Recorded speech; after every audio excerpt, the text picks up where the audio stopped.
another GNAC game under your belt. The result wasn't what you wanted maybe, but did you take any positives out of the game Saturday? Yeah, you take a lot of positives out of it. I think number one, you take out there you're gaining a lot of experience in figuring out this league, what it is, and you love the way the defense came out. There was a couple fourth down stops. They're tough in the red zone. I began to see them start to find themselves, begin to find an identity about themselves, find that confidence that I think we have lacked and early on, where you're playing hard. My teams always play hard, and every one of those guys work very hard. It's just, when you find that timing that comes together, when you find that identity that comes together, you find almost that sixth sense where you start to feel each other and you know where each other's going to be. You started to see that in the game come around with the defense. And then, offensively, we're still trying to find that. We're trying to discover that. We're trying to discover what is it that is our bread and butter. We have some talented players, but the injuries that have just been, absurd this whole season with 21 season-ending injuries, that's tough on offense to find timing. You can't just memorize a play and run where the arrow says. There's a feel that the quarterback has to have. But I did see that the offense, we're starting to click. They're in there. Our guys battled the whole game, and they believe they can win this whole thing. They can. They're a very good team. So it's just the win-loss record hasn't been there to support the fact, and it's an easy stamp of approval or disapproval. But as a coach, you see there's a greater picture going on, a development going on. And then with that last drive there, that scoring drive, Western Oregon is in the, they're a couple minutes away from a shutout, and just the way that Owens kind of led the team down, completing every pass in the drive, and that touchdown pass to Struiksma. Just talk about what you liked about taking that maybe as the next step into the next week. Well, I like that we can throw the ball. It shows that. I like that Nick was able to compose himself and conduct a 2-minute offense. Was great. I liked how the receivers were stepping up and beginning to make the catches just to keep the drives going. I also liked, it's a big catch by Wade for him to step up to do that. That's a lot of growth for him, and so those are those things you start to see some people stepping up. And all right, there's growth happening. So, as I tell the team, is right now we're just trying to become 1-0 this week. That's all we're trying to do. So, and every week is a season, no matter how, whether you won last week or lost last week. Every week's its own week, and so you're just trying to be 1-0 for that 1 week. And then defensively, what were some of the things you liked? Your pass defense, the completion percentage was low. You had 6 quarterback hurries, so that you got some pressure on the quarterback as well. Talk about what you like defensively. We're getting pressure. We're finding ways to get the quarterback. We're finding ways to make that space, that pocket, be a very uncomfortable presence, uncomfortable place with us. We don't ever want to face a quarterback and make him feel at home in the pocket. That's a place that we feel like, hey, we're going to disrupt. We're going to make you make a quicker decision than you like, or just, hey, you have to get the ball out. And so our secondary wise, our corners are playing well. I think I like our safety with Thor. I thought Darrell Wilson played very well too, with what's able to take away one of their bigger receivers.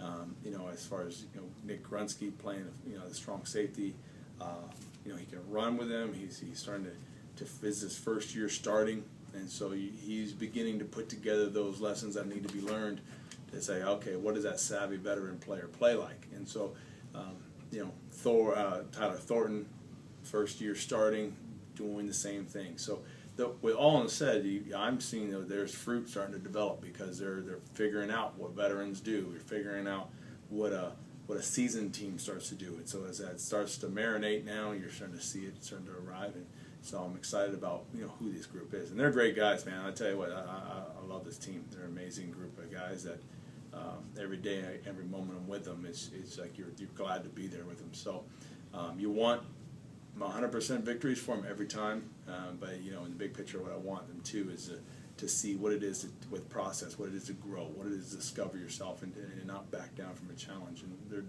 they're doing a great job right now of stepping up every week.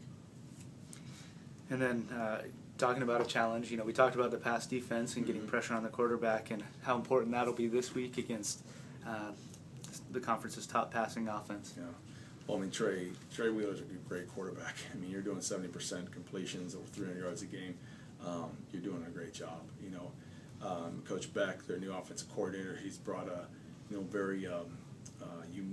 very sound system to them. I think he calls plays very well. I like the fact that you can see Simon Fraser just being a very fundamentally sound offense and knowing how to use their weapons well. So that's something to we need to be prepared for and get after this. I think the other thing is but Palmer, the running back, that guy is bringing that run game to the table. So you can't just sit back and say we're going to play the pass. They're going to get you with the run game if you're not careful. So they have two of the top leading receivers. So they understand who they are, and that's something that for us we've got to be able to go into this game and make sure that we know how to match up with them while being solid across the board. And then how important will it be to get a quick start against them? You've been, I think, with 3 first quarter points on the year. Yeah. How important is it to get that offense going earlier? Well, it's extremely important, I think, just for the psychological standpoint of it all. I think it's one of the things I think about this league. It's just always going to be a tough battle to the end. Every game is going to be people are in it. Now, while scores may show otherwise, when you look at just score on paper, when you look at the film, you realize is that, the scores didn't happen until the very end of the fourth quarter. Something broke at the end. So this team, this league is you need to start fast, but you need to be able to finish the game fast too. So we're going to put some things together to try to jump out of there quick. We want to play fast out of the gate. That's part of the. I'd say it's just one of those areas of growth that we have to learn and embrace. We don't have the time to warm up into the boxing match. You've got to. Come out like a Hagler Hearns and just say, hey, we're going to swing the whole time and hit it now. So that's the thing as this team grows and as our persona begins to take over here as who we're going to be. That's what we're looking to be, a physical, fast play team. So the coaches are excited about what's around the corner and how we're growing, and we're going to keep coaching them hard and keep bringing the best out of them. And then this Western Oregon last week, they were coming off of their first league victory before they played you, Simon Fraser. It's going to be the same thing, coming off their first win. And I believe Dixie also had their first win.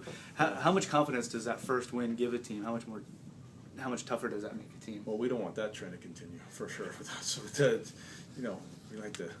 It's not Christmas yet. So, but yeah, I think anytime you win, it breeds in good mental habits.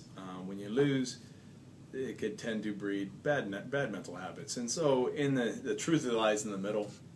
And I think it's one of those things is that those two imposters, treat them the same. But our young people are developing their adult personality right now.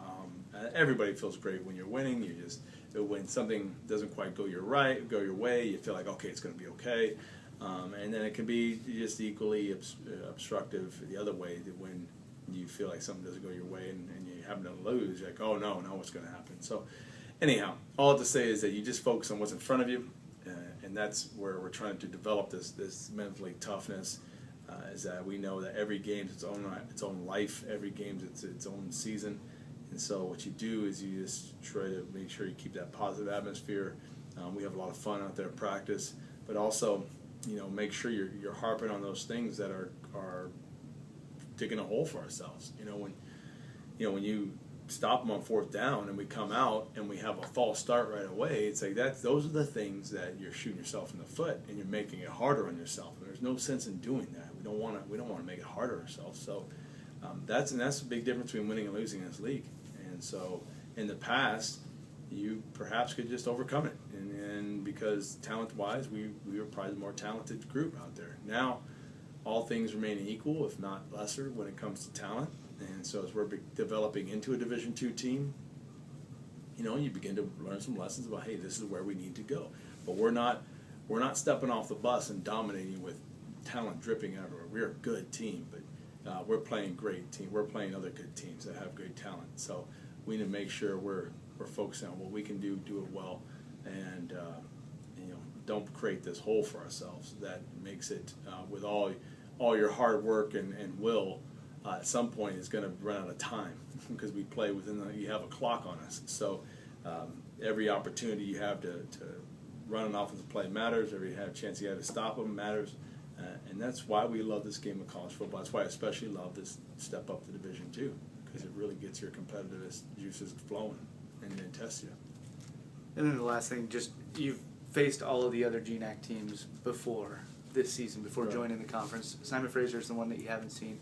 How much have you been able to figure out what their identity is? How close to what you thought the other team's identity was based on past experience? What type of team do you see in Simon Fraser? Well, Simon, like I said, they're a few years ahead of us at being in this league, and I think they've kind of gone through that whole discovery process about, hey, what it takes to win in this league. We've had the privilege of playing these other teams prior, but week in and week out having to play them is a different story. And so that's with every game we have, we're discovering, okay, this is where we're at, defensively, what kind of things you see. And honestly, it's great to be in the league. So now you're learning, hey, what does it mean in the league? Kind of the identity of the league. So with Simon, I think they're figuring out, hey, if we can pass this ball. They have a solid run game. Their defense is flexible enough to match up with the different offenses in the league.